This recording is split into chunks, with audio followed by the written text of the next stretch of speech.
Why were there only 7 people at the funeral of one of the deadliest snipers in American history?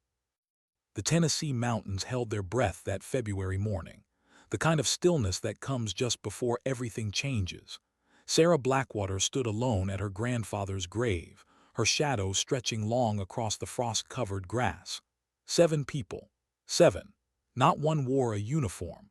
Not one flag draped the casket. Not one representative from the country Thomas Red Feather had served for 20 years acknowledged his existence. The minister droned through the ceremony, reading from notes that got the facts wrong. Thomas Red Feather, United States Marine Corps, 1965 to 1985. Scout sniper. No. Sarah's voice cut through the cold air like a blade. Everyone turned. The minister stopped mid-sentence. She stood there, 32 years old, carrying the weight of 4 generations in her shoulders. Her dark hair pulled back in the braid her grandfather had taught her to weave when she was 6. "He wasn't just a Marine Scout sniper," she said quietly, her breath misting in the February air. "He was Ghost Walker. 73 confirmed kills in operations that don't exist in any official record. Operations this country will never acknowledge." The minister didn't know what to say. Neither did anyone else. They lowered Thomas Red Feather into the ground without honors, without recognition. Without the ceremony, his blood and silence had earned across 2 decades of covert operations that saved American lives in places the public would never know existed. Sarah waited until everyone left. Then she stayed another hour, just her, the wind, and the ghost of a man who'd taught her everything that mattered. "I don't know how to do this without you," she whispered to the frozen earth. The wind didn't answer. It never did. But Thomas had taught her that silence was an answer too, that some truths live in the spaces between words, that the earth speaks to those patient enough to listen. 3 days later, Sarah stood in her grandfather's house for what she knew would be the last time. The place smelled like leather and gun oil, and the cedar smoke from a fireplace that hadn't been lit in weeks. Everything was exactly as he'd left it. His coffee cup still sat on the kitchen table, half full, cold as stone. His reading glasses folded on top of a newspaper dated 3 weeks ago. His jacket hanging by the door like he'd be back any minute. She'd come to pack his things, to close this chapter, to figure out what came next now that the only person who'd ever truly understood her was gone. That's when she found the box. It sat on his workbench in the garage, a wooden case she'd never seen before. Her name was carved into the lid in Thomas's careful hand, not painted, carved. The wood worn smooth from his fingers, tracing the letters over and over like he'd been practicing saying goodbye. Sarah's hands shook as she opened it. Inside lay the Winchester Model 70, the rifle her great-grandfather had carved in 1963, the stock worn smooth from 60 years of hands, the Cherokee symbols etched along the barrel, faded but still visible. She'd watched her grandfather clean this rifle 10,000 times, watched him run his fingers over those symbols like he was reading Braille, reading history, reading the names of all the men who'd carried it before him. Beneath the rifle, 2 envelopes. The first was yellowed with age, her name written in ink that had started to fade. Her grandfather's handwriting, but shakier than she remembered. Written recently. Written when he knew. Sarah sat down on the cold concrete floor and opened the letter. "Sarah, if you're reading this, I've gone to join your grandmother and all the warriors who walked before us. I'm sorry I couldn't teach you everything. There wasn't enough time. There's never enough time." Her vision blurred. She blinked hard, kept reading. "I need to tell you about August 15, 1978, Honduras. I was 33 years old and I thought I knew everything about killing. The mission was simple. Eliminate a high-value target connected to weapons trafficking. Intelligence said he was running guns to communist insurgents. I had the shot. 900 yards, perfect conditions." Sarah's heart started pounding. Her grandfather had never told her this story. "Then I saw him pick up a child. I called it in. Command said the intelligence was solid. Take the shot. It was a direct order. Oh God. I put my finger on the trigger, and I looked through that scope, and I watched that man kiss that little girl's forehead. Sarah stopped breathing. I didn't take the shot, Sarah. The garage was silent except for her heartbeat. 2 years later, I found out the truth. That man was an American missionary. Our intelligence was wrong. He wasn't running guns. He was running a school. That little girl was his daughter. Because I refused that order, he lived. He went on to help evacuate 50 people when the cartels came. 50 lives saved because I trusted what I saw more than what I was told. Sarah's hands trembled as she turned the page. But the Marine Corps didn't see it that way. They classified me as unreliable. Everything I'd done before that day, every mission, every kill that kept American soldiers alive, it all disappeared from the official record. I became a ghost in more ways than one. Now she understood why there were no records, why the government denied his service, why 7 people came to his funeral instead of hundreds. 3 weeks ago, the Pentagon called. 3 weeks ago, right before he died. They wanted my techniques. They said the modern battlefield has exposed gaps in their capabilities. Afghanistan, Iraq, the mountain wars. Their technology fails in the terrain where we once thrived. They wanted to know how I did what I did. Sarah leaned forward, reading faster. I told them no. I told them no because I know what they want. They don't want to honor our ways. They want to strip them down, turn them into a manual, and stamp U.S. military on knowledge that's belonged to our people for 10,000 years. She could hear his voice in every word. Stubborn, principled, unbreakable. But you're different, Sarah. You're young, you're strong, and you have something I never had. The chance to change how they see us, not as relics, not as myths, as the warriors we've always been.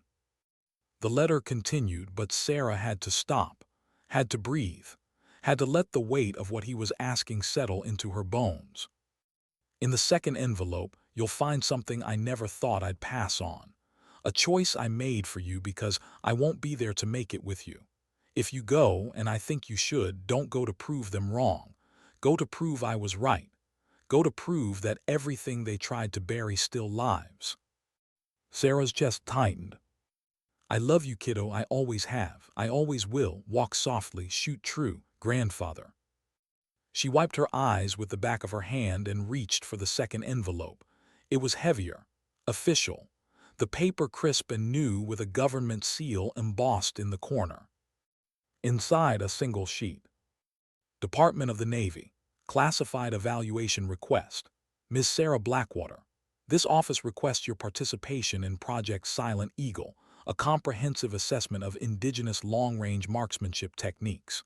Your grandfather, Thomas Red Feather, USMC retired, was initially contacted for this evaluation, but declined due to health concerns.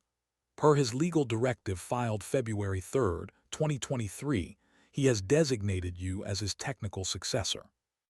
Report to Naval Special Warfare Facility, Yuma Proving Ground, Arizona, April 15, 2023, 600 hours.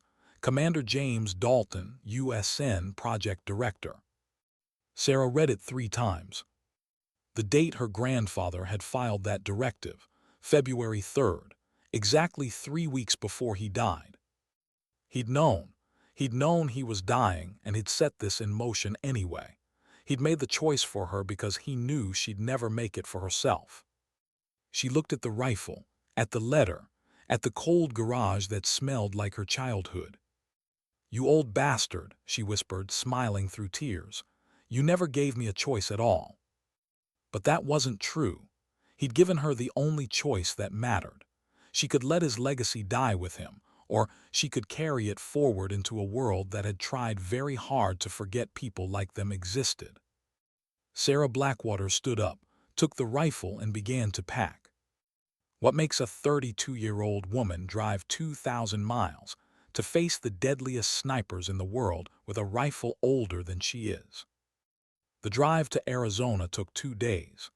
Sarah pushed her old Ford pickup through the desert like she was being chased, sleeping in rest stops, eating from gas stations. She couldn't afford to stop, couldn't afford to think. Because if she thought too hard about what she was doing, driving to a military base to compete against Navy SEALs with a 60-year-old rifle and knowledge that couldn't be found in any manual, she'd turn around. Yuma-proving ground appeared on the horizon like a mirage. Razor wire, guard towers, the kind of place that didn't appear on civilian maps. Sarah showed her ID at the gate. The young Marine on duty looked at her truck, looked at her, looked at the paperwork. "Ma'am, you're expected. Follow the signs to Range Complex 7. She drove deeper into the base, past buildings that had no windows and vehicles that had no markings. The kind of place where secrets lived and died without ever seeing daylight. Range Complex 7 sat at the base of a mountain range, surrounded by nothing but sand and heat and silence. 3 temporary buildings formed a U-shape around a parking area where a dozen tactical vehicles sat baking in the sun. Sarah parked her truck next to a Humvee that probably cost more than her house. She grabbed the rifle case and walked toward the largest building. The door was unlocked. Inside, the temperature dropped 20 degrees. Air conditioning hummed. Fluorescent lights flickered. And 15 men in various stages of military dress turned to look at her. The room went silent. Not polite silent, not curious silent. The kind of silent that happens when something unexpected walks into a space where it doesn't belong. A man in his mid-40s, navy khakis crisp despite the heat, stepped forward, commander's insignia on his collar. "Ms. Blackwater, I'm Commander Dalton. We've been expecting you." He extended his hand. Sarah shook it. His grip was firm but not aggressive, professional. "Your grandfather and I spoke several times before his passing. I'm sorry for your loss. He was remarkable." "Thank you." Dalton gestured to the room. "These are the participants in Project Silent Eagle, 15 of the Navy's best long-range marksmen. SEAL Team 6, Marine Scout Snipers, Special Operations Command, the best we have." The men were watching her now, not hostile exactly, but not welcoming either. The way wolves watch a new animal enter their territory, assessing, calculating. One of them, a massive man with arms like tree trunks and a face carved from stone, spoke up. "Commander, I thought this was supposed to be a serious evaluation, not bring your daughter to work day." A few others laughed, not loud, just enough to make the point. Dalton's jaw tightened. "Staff Sergeant Hayes, Ms. Blackwater is here at the direct request of the Department of Defense to demonstrate techniques developed by her grandfather, one of the most effective scout snipers in Marine Corps history." Hayes shrugged. "History's the key word there, sir. With respect, we're using technology and techniques that didn't exist when her grandfather was active. I'm not sure what a 60-year-old rifle and some folklore is going to teach us that our current systems can't." Sarah said nothing, just stood there holding the rifle case, her grandfather's voice in her head. "Let them talk. Words are cheap. Results cost." Another man, younger, leaner, with a Kentucky accent, grinned. "Ma'am, no disrespect, but I've been a sniper for 8 years, trained at the best schools in the world. Used equipment that can compensate for wind, humidity, barometric pressure, Coriolis effect, all of it. And you're telling me that wooden rifle is going to compete with that?" Dalton stepped in. "Sergeant Kane, Ms. Blackwater isn't here to compete. She's here to share knowledge that's proven effective in environments where technology fails." "Technology doesn't fail, sir," a third man said. Clean-cut, intense eyes, New York accent. "Technology is reliable, consistent, measurable. That's why we use it." Sarah finally spoke, her voice quiet but clear. "Technology failed in Afghanistan last year. Operation Red Wing. 4 SEALs dead because their satellite communications couldn't penetrate the mountain terrain. Technology failed in Iraq. Haditha. Marines walked into an ambush because their thermal imaging couldn't detect insurgents hiding in structures with ambient heat. Technology fails all the time. You just don't like admitting it. The room temperature seemed to drop another 10 degrees.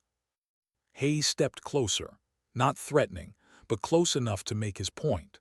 Lady, I was at Haditha, I lost friends there, and I don't need someone who's never worn a uniform telling me about my job. You're right, Sarah said simply.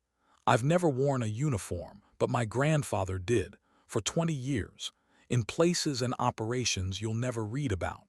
And when his technology failed, when his radio was dead and his scope was fogged and his GPS was worthless, he still made the shot, every single time. She set the rifle case on the nearest table, opened it. The Winchester Model 70 lay there like a relic from another age, wood and metal and history. Hayes laughed, actually laughed. You've got to be kidding me, that's a museum piece.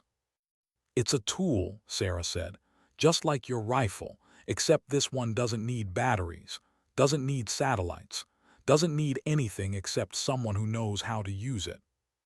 Kane leaned against the wall, arms crossed. All right, I'll bite. What's the effective range on that thing? Depends on the shooter. On you. Sarah looked at him. I made a shot at 1900 yards last month. The room erupted, not with cheers, with disbelief. 1900 yards, Hayes shook his head. With that rifle, no scope, no spotter, no technology. You're telling me you made a clean shot at over a mile. I'm telling you I hit what I aimed at. Prove it. The words hung in the air like a challenge, like a dare, like the moment before a fight starts and everyone knows there's no walking it back. Dalton raised his hand. Gentlemen, Ms. Blackwater is here to demonstrate, not to prove herself to you. Let's maintain professional courtesy. But Sarah was already picking up the rifle. It's fine, Commander. I understand their skepticism.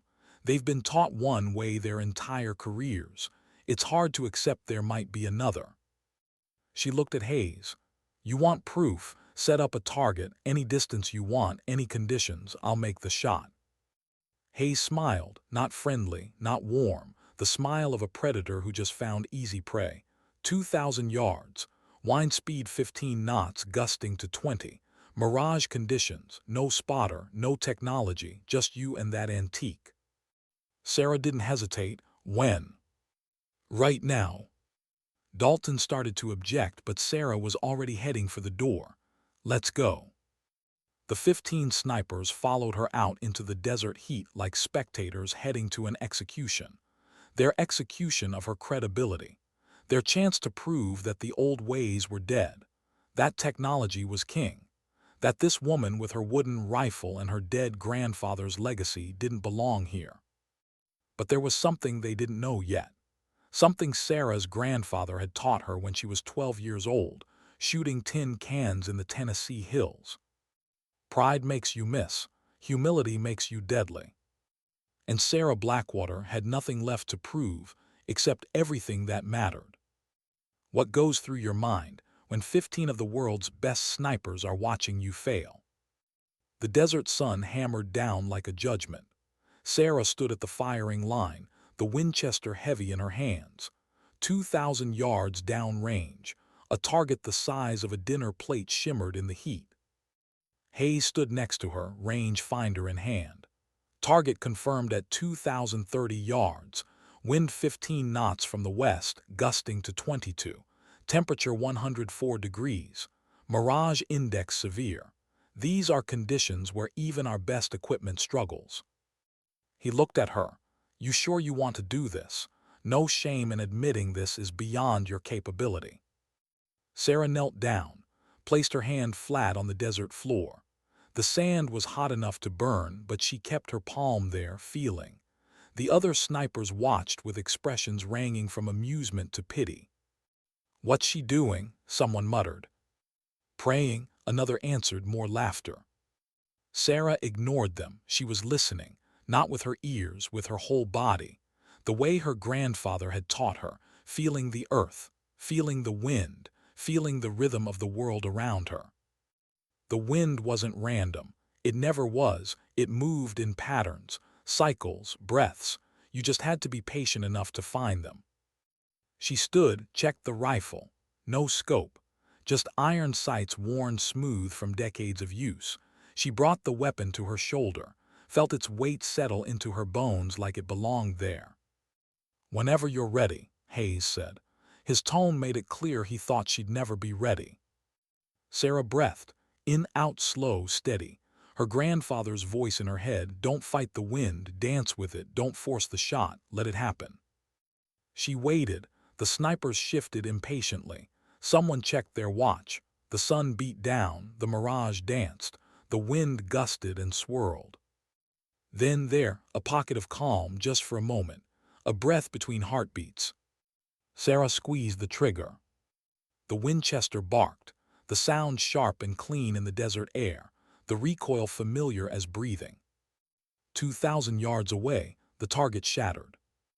Complete silence. Hayes lifted his binoculars, stared downrange for a long moment, lowered them slowly. Center mass, perfect shot. The snipers looked at each other, at Sarah, at the rifle, at the impossible thing that had just happened. Kane was the first to speak. "Lucky shot. Had to be. No one makes that shot with iron sights in these conditions." Sarah said nothing, just ejected the spent casing. It fell to the sand with a soft clink. "Set up another target," she said quietly. Hayes hesitated, then nodded to one of the other men. "Martinez, 2,200 yards, same conditions." They waited while Martinez positioned a fresh target. The snipers were watching Sarah differently now, not with amusement, with something else. Curiosity, maybe the first stirrings of respect. The second target went up. Sarah went through the same ritual, hand on the earth, breathing, listening, waiting for the wind to tell her its secrets. The shot rang out. 2,200 yards downrange, the target exploded. "Jesus Christ," someone whispered. Hayes looked at Dalton. The commander's expression was unreadable. "Set up a third target," Dalton said. 2,400 yards. Now the snipers weren't laughing. They were gathering closer, watching every move Sarah made. The way she touched the ground, the way she read the wind, the way she became completely still before each shot, like she was listening to something they couldn't hear. The third shot, perfect. The fourth, dead center. By the fifth shot, no one was talking. They were just watching. 15 of the best marksmen in the world, watching a woman with a 60-year-old rifle do things they couldn't do with $50,000 worth of equipment. Hayes approached her as she finished the fifth shot. His face was different now. The mockery was gone. "How are you doing this?" Sarah lowered the rifle. "My grandfather used to say that modern snipers rely on technology to tell them what the Earth already knows. Wind speed, humidity, temperature, all of it. The equipment measures it, but the Earth creates it. If you learn to listen to the source instead of the measurement, you'll always be one step ahead." Kane shook his head. "That's not how we're taught." "I know," Sarah said, "but it's how my people have been doing this for 10,000 years, long before scopes, before range finders, before satellites. We learned to read the Earth because our lives depended on it." Dalton stepped forward. "Gentlemen, I think we've seen enough to understand that Ms. Blackwater has legitimate knowledge to share. This evaluation isn't about proving who's better. It's about learning techniques that could save American lives in environments where our technology is compromised." He looked at Sarah. "The real question is, can what you do be taught, or is this some innate ability?" Sarah met his eyes. "Everything can be taught to someone willing to learn. The question is whether they're willing to admit they don't know everything already." She let that hang in the desert air. A challenge, an invitation, a line in the sand. Hayes was quiet for a long moment. Then he did something that surprised everyone, including himself. He extended his hand. "Teach me." Sarah shook it. "You sure? It means unlearning a lot of what you think you know. I'm sure, Hayes said, because I just watched you do something I thought was impossible, and if it's possible, I want to know how. One by one, the others stepped forward. Kane, Martinez, Thompson, Rivers, all of them. 15 snipers who'd started the day thinking this was a waste of time, now asking to be taught by someone they'd mocked an hour ago. But Dalton held up his hand. Before we begin the training phase, there's one more evaluation. The reason Project Silent Eagle exists in the first place. He pulled out a folder, opened it. Inside were photographs, terrain maps, intelligence reports. 3 months ago, we lost a SEAL team in the mountains of Afghanistan. They were providing overwatch for a high-value target extraction. The target was in a compound 3,800 meters from the nearest viable sniper position.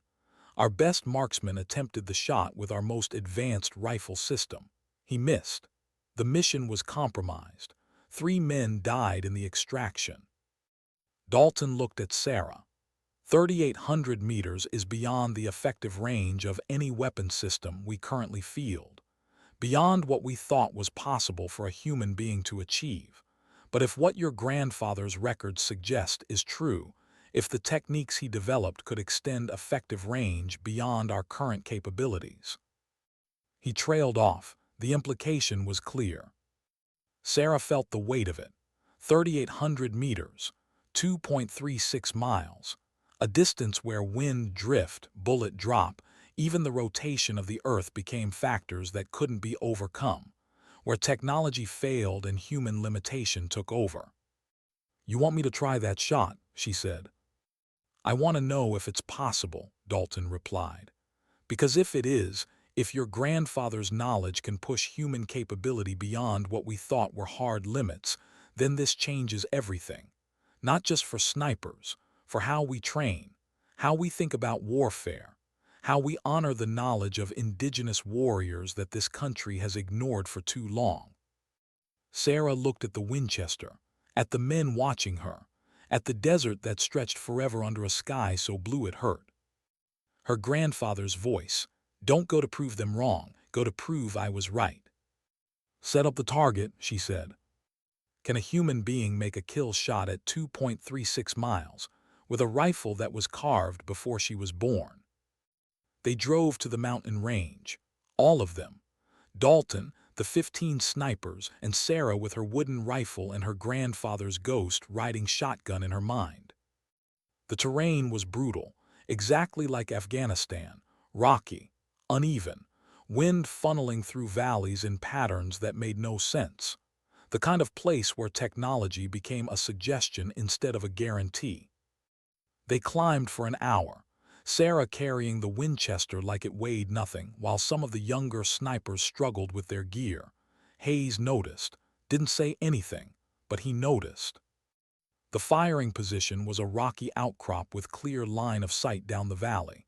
3,800 meters away, they'd placed a target, man-sized silhouette. In Afghanistan, it would have been a terrorist leader. Here, it was just steel painted the color of flesh. Sarah stood at the edge, looking down the valley.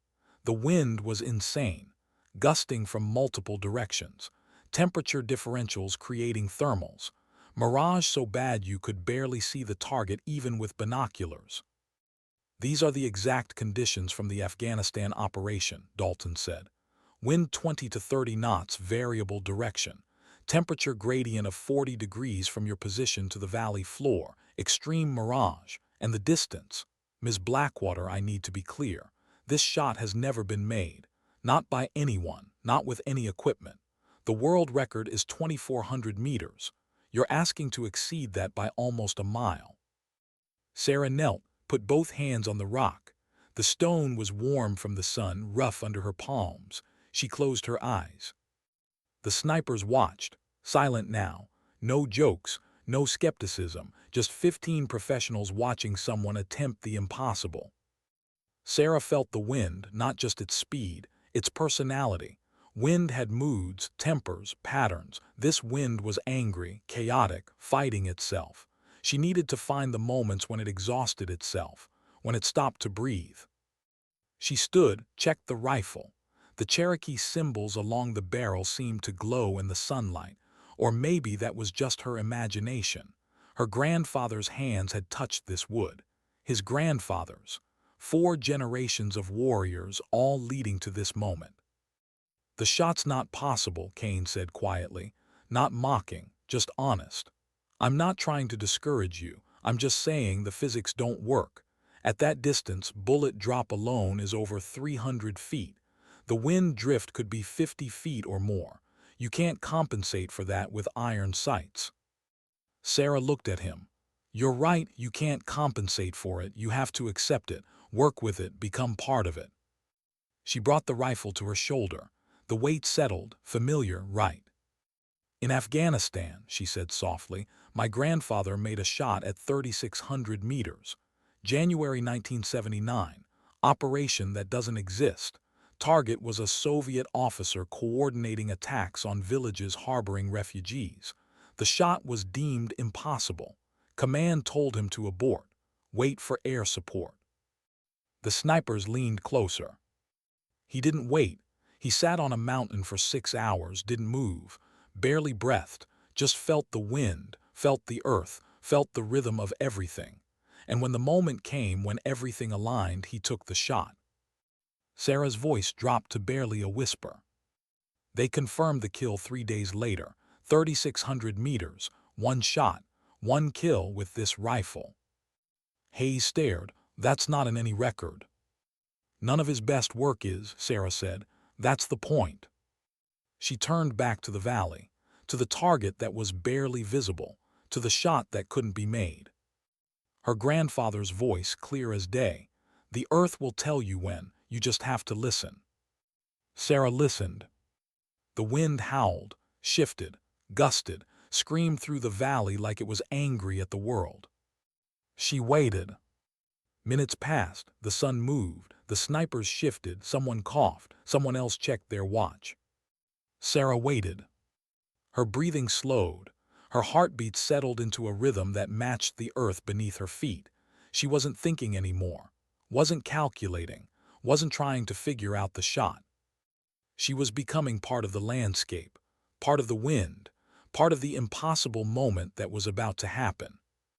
Then, there, the wind dropped, just for a heartbeat, just for one perfect second when the chaos exhausted itself and everything went still. Sarah squeezed the trigger. The Winchester roared. The sound echoed off the mountains like thunder. The recoil pushed into her shoulder. Familiar, welcome. 3,800 meters away, impossible distance away, the target rang like a bell. Dead center. Absolute silence. Hayes had binoculars to his eyes. He lowered them slowly. His hands were shaking. Center mass. Perfect shot. 3,800 meters. She just made the longest confirmed kill shot in human history with a 60-year-old rifle and iron sights.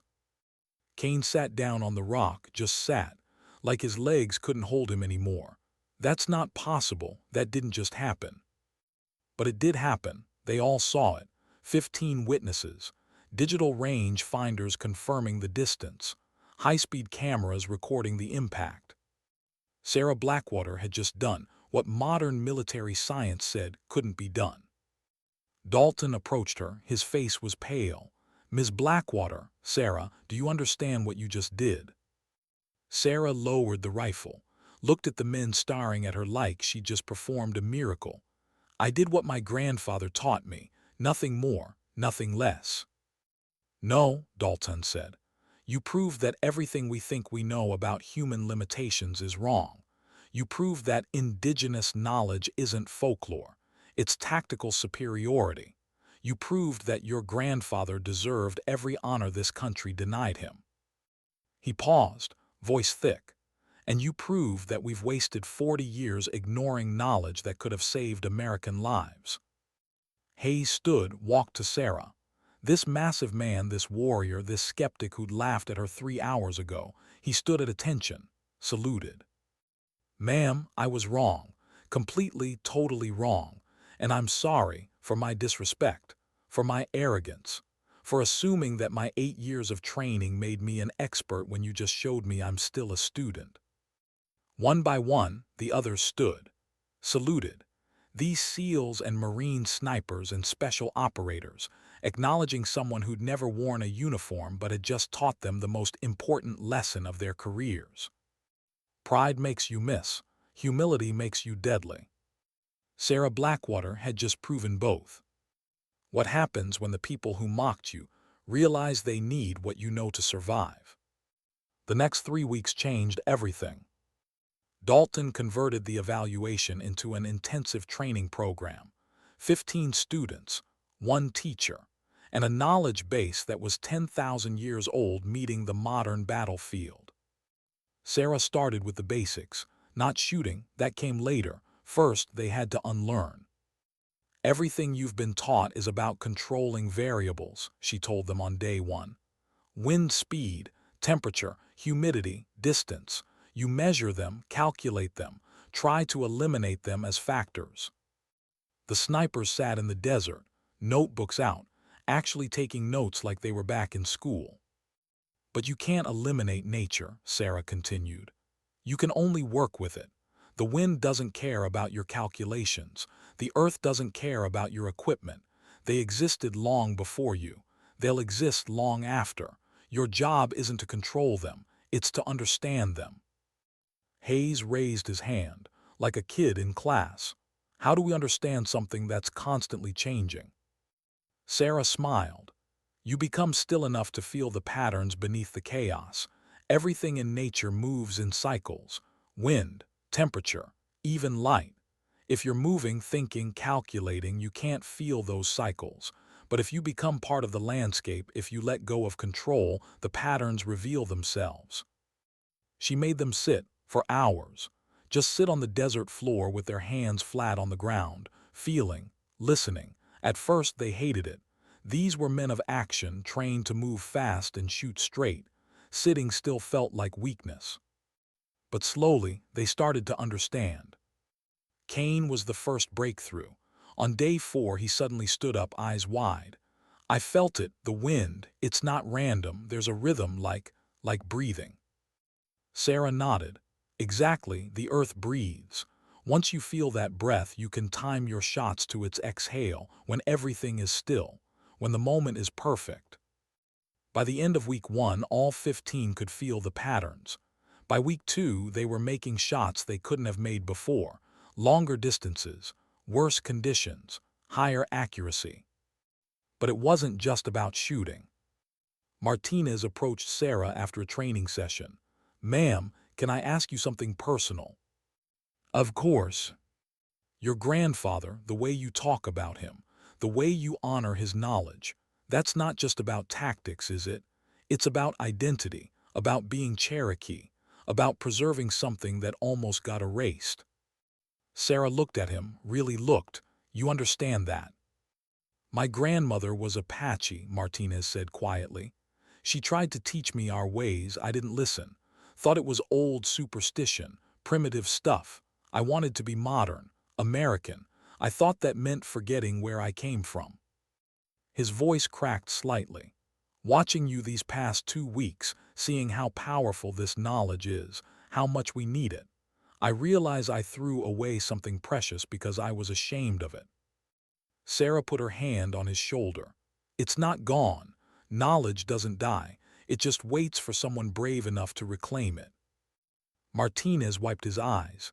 "Thank you for showing us, for not giving up on us even when we were assholes." "You weren't assholes," Sarah said. "You were scared. Scared that everything you'd built your identity on might not be enough. That's human. What matters is that you're brave enough to learn now." Week 3 brought the real test. Dalton called them all together. "Gentlemen and Ms. Blackwater, Project Silent Eagle has exceeded every expectation. But knowledge without application is just theory. I've arranged for you to demonstrate these techniques to Special Operations Command. 20 generals and admirals, the people who set doctrine, who decide how we train, who control budgets." He looked at Sarah. "If they see what I've seen, if they understand what you've taught these men, it could change everything. not just for snipers, for how the military views indigenous knowledge, for how we honor the warriors this country has ignored. Hayes stepped forward. Permission to speak, Commander. Granted. Sir, with respect, 20 generals aren't going to be impressed by feeling the earth and talking about breath patterns. They're going to want hard data, measurable results, proof that this isn't just some spiritual mumbo-jumbo. Dalton nodded. Agreed, which is why the demonstration will be purely technical, long-range shots under adverse conditions, direct comparison between traditional methods and what you've learned here. He pulled out a map. The demonstration is in 5 days. I need volunteers willing to shoot in front of senior leadership using Ms. Blackwater's techniques. Every hand went up. Every single one.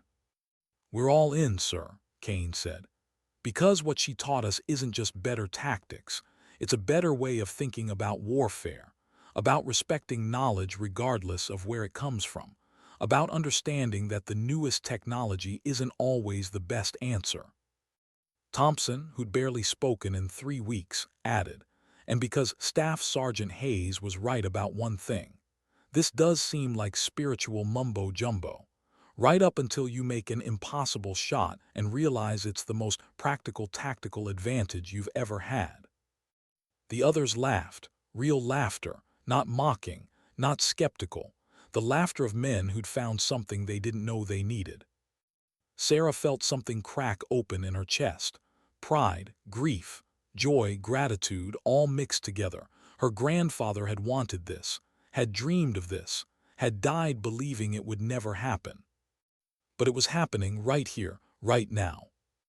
That night, Sarah called the Heritage Center back in Tennessee. The woman who answered was surprised to hear from her. Sarah, we've been following your progress. Commander Dalton has been sending updates. What you're doing out there, Thomas would be so proud. I know, Sarah said. I just wish he could see it. Honey, he does see it.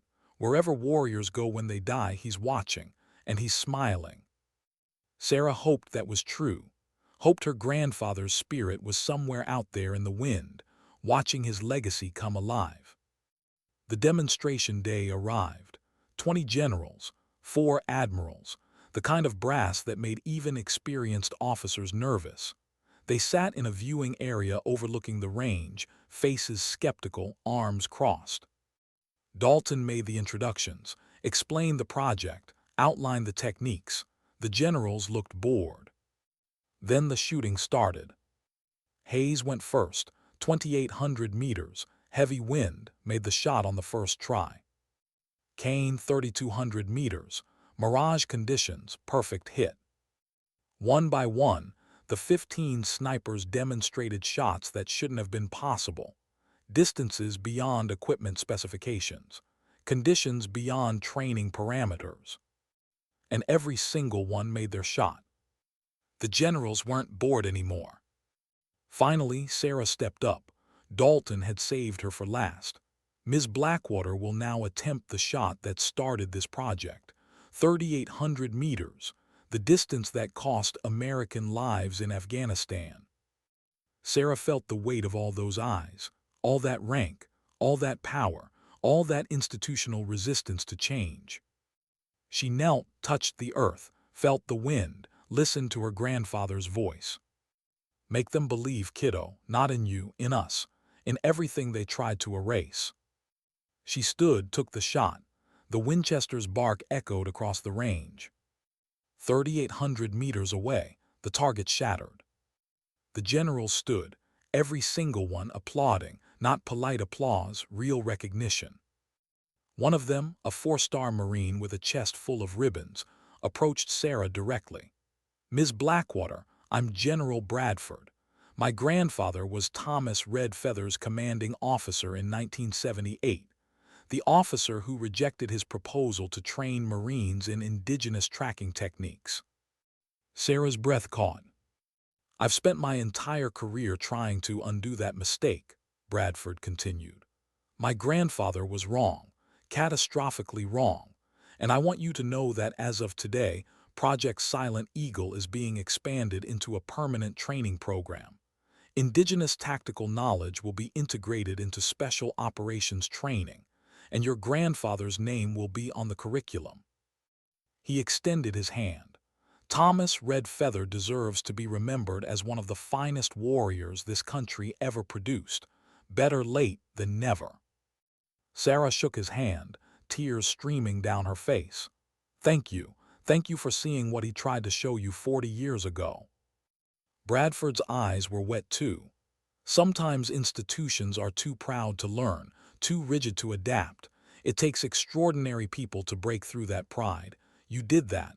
Your grandfather would be proud. That night after the brass left and the students dispersed, Sarah stood alone in the desert. The sun was setting, painting the sky in colors that didn't have names. She held the Winchester, ran her fingers over the Cherokee symbols, felt the wood that had touched 4 generations of hands. "We did it, grandfather," she whispered. "They know your name now. They respect your knowledge. They're teaching your techniques to warriors who will save lives because of what you created." The wind answered, that familiar whisper, that constant presence. And somewhere in that wind, Sarah felt her grandfather's smile. What's worth more than vindication, more than recognition, more than being proven right? Legacy lives in what continues after you're gone. 1 year after Project Silent Eagle began, Sarah stood in a heritage center in the mountains of Tennessee. Not her grandfather's house, not a government facility, a permanent institution dedicated to preserving and teaching indigenous warrior knowledge. The building was new, glass and wood and stone, modern but respectful. Inside, photographs covered the walls.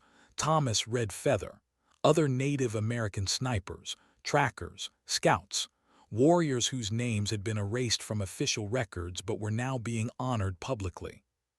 Sarah taught here twice a month, not just shooting, history, culture, the knowledge that made the tactics effective, because you couldn't separate the technique from the worldview that created it. Her students weren't all military anymore. Some were civilians, teachers, historians, young Native Americans trying to reconnect with knowledge their grandparents had been forced to abandon. Today's class had 15 students. She smiled at the number, 15, like those first skeptical seals. "My grandfather used to say that the earth speaks to those patient enough to listen," Sarah began. "For 10,000 years our people listened. We learned to read weather in the flight of birds, to track prey by the bend of grass, to find water by the taste of wind. This wasn't magic, it was observation, patience, humility." A young woman raised her hand. 19, maybe 20, full Cherokee by her features. "Ms. Blackwater, my grandmother tried to teach me this stuff. I thought it was outdated, irrelevant, but after reading about what you did in Arizona, I realized I threw away something I didn't understand." Sarah nodded. "That's what colonization does. Makes us ashamed of our own knowledge. Makes us think that traditional equals primitive. But tradition isn't the opposite of advanced. It's the foundation that makes advancement possible." She picked up the Winchester. This rifle is 60 years old, by modern standards obsolete, but it taught the most advanced snipers in the world that technology without wisdom is just expensive equipment. Wisdom without technology is still deadly. The students leaned forward. "The point isn't to reject modern tools," Sarah continued. "It's to build them on foundations of knowledge that have been tested for millennia. That's what my grandfather wanted, not to replace the military's methods, to deepen them, to add layers of understanding that technology alone can never provide." After class, a Marine officer approached, captain by his insignia, young face but hard eyes. "Ms. Blackwater, I'm Captain Bradford, General Bradford's grandson." Sarah's heart skipped. "The general mentioned you in his letter." "I'm currently deployed to Afghanistan," Bradford said. "Using your grandfather's techniques, I wanted you to have this." He handed her a folder. Inside, photographs, terrain maps, mission reports. Last month my team was providing overwatch in the Hindu Kush. Thermal imaging failed. Too much ambient heat. Scopes were useless. Dust storm reduced visibility to nothing. We were about to scrub the mission when I remembered what you taught about feeling vibrations, about trusting the earth. His voice got quieter. I felt them coming. Insurgent patrol, 15 strong, moving through a valley we couldn't see into, felt their footsteps through the rock. We repositioned, set an ambush, captured 13 prisoners without firing a shot. Sarah's chest tightened. Ms. Blackwater, that wouldn't have happened a year ago. A year ago, I would have trusted my equipment, got nothing, and those insurgents would have hit a convoy 2 clicks down the road. But because your grandfather refused to let his knowledge die, because you refused to let his name be forgotten, American soldiers are alive today. He paused. I wanted you to know that. Wanted you to understand that this isn't just about honor or recognition. It's about lives, real lives, saved by knowledge that was almost lost forever. Sarah couldn't speak, just nodded. Bradford saluted and left. She stood there holding the folder, thinking about her grandfather, about the shot he didn't take in Honduras, about the missionary and his daughter who lived because Thomas Red Feather trusted his eyes over his orders. 50 lives saved then. How many saved now? How many would be saved in the future because 15 skeptical snipers learned to listen to the earth?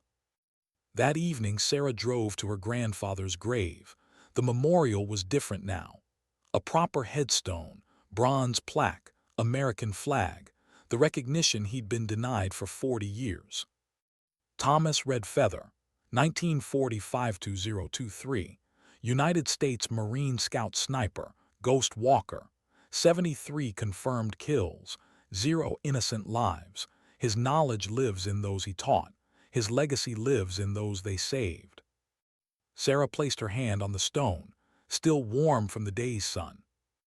They remember you now, grandfather. They know your name. They're teaching your techniques. You're saving lives from beyond the grave. The wind moved through the trees, that familiar whisper, that constant presence. And somewhere in that wind, Sarah felt her grandfather's response. Not words exactly, just presence, just the feeling of being heard by something bigger than herself. She thought about the young woman in class, about Martinez reconnecting with his Apache grandmother's knowledge, about Bradford honoring his grandfather's mistake by correcting it, about Hayes and Kane and Thompson and all the others who'd started as skeptics and became believers. Knowledge doesn't die when its keeper does. It lives, passed from hand to hand, generation to generation, teacher to student, forever moving forward even when institutions try to stop it. Thomas Red Feather's knowledge had survived 40 years of erasure, had survived his death, had survived institutional denial, and now it was growing, spreading, saving lives the way he'd always wanted. Legacy isn't what you leave behind. It's what keeps living after you're gone. And her grandfather's legacy was very much alive. Sarah walked back to her truck as the sun set. Tomorrow would bring more students, more teaching, more work building something that should have existed decades ago. But tonight was for rest, for satisfaction, for knowing that truth doesn't die just because institutions ignore it. Truth waits, truth persists, truth outlasts the lies that try to bury it. Her grandfather had been right. The earth does speak, the earth does teach, and those humble enough to listen will always surpass those too proud to learn. Sarah Blackwater had proven that, and in proving it, she'd done something more important than making an impossible shot.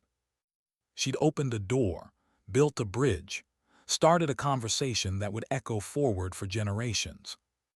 Because knowledge, real knowledge, doesn't belong to individuals or institutions.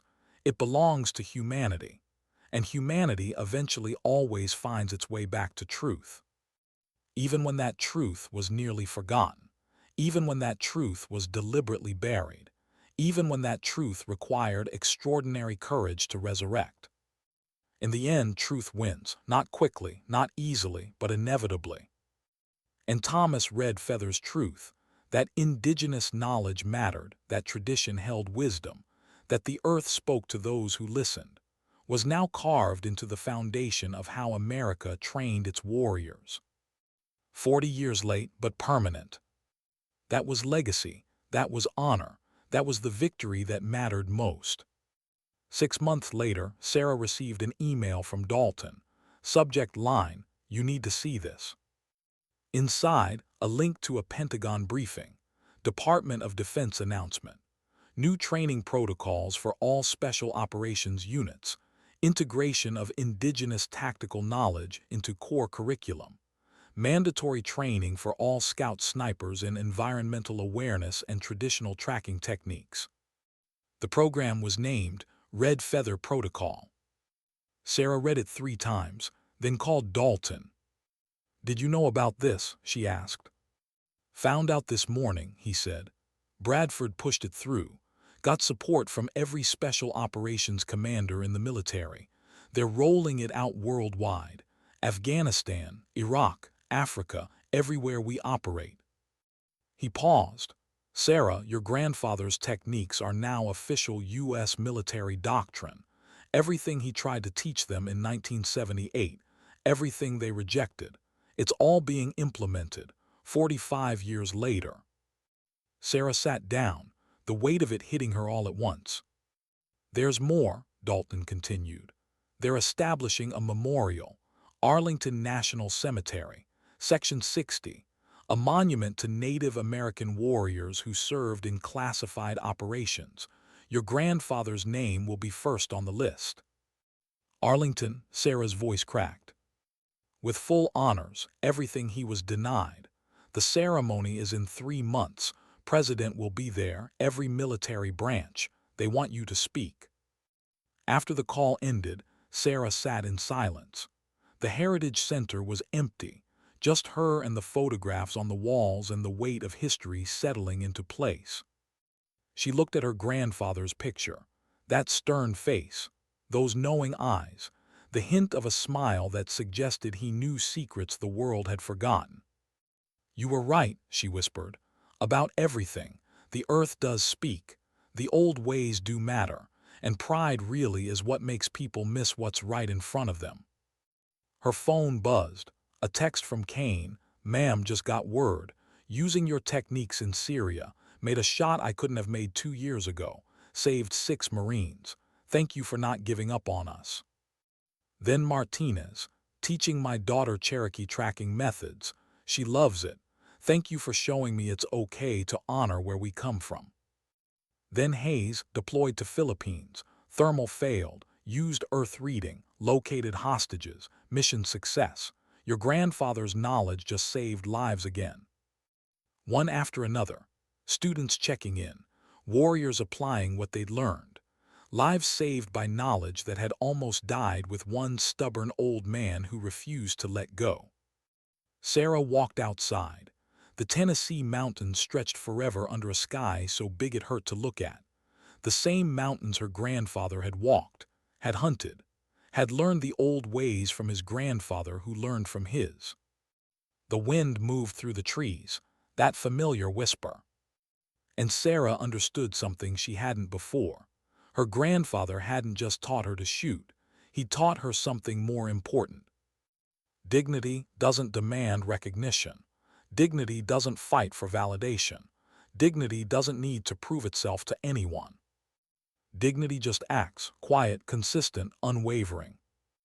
And when the noise dies down, when the pride exhausts itself, when the institutions finally stop fighting the truth, dignity is still there, patient, eternal, waiting.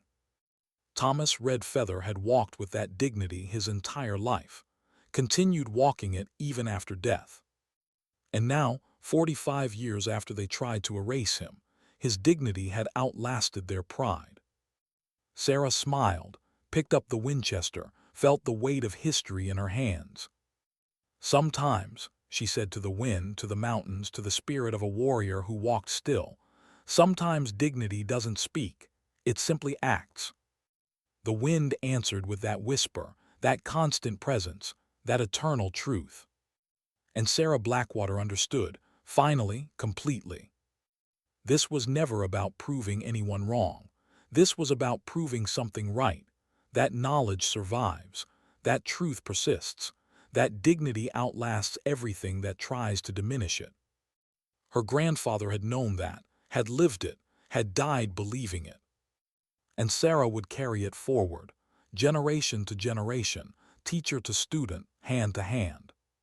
Forever, because some legacies don't die. They just wait for someone brave enough to give them breath again. And breath, her grandfather had taught her, was the most powerful force in the universe. The breath of the earth, the breath of the wind, the breath of warriors who refuse to be forgotten. Ghost Walker walks still, and will walk forever.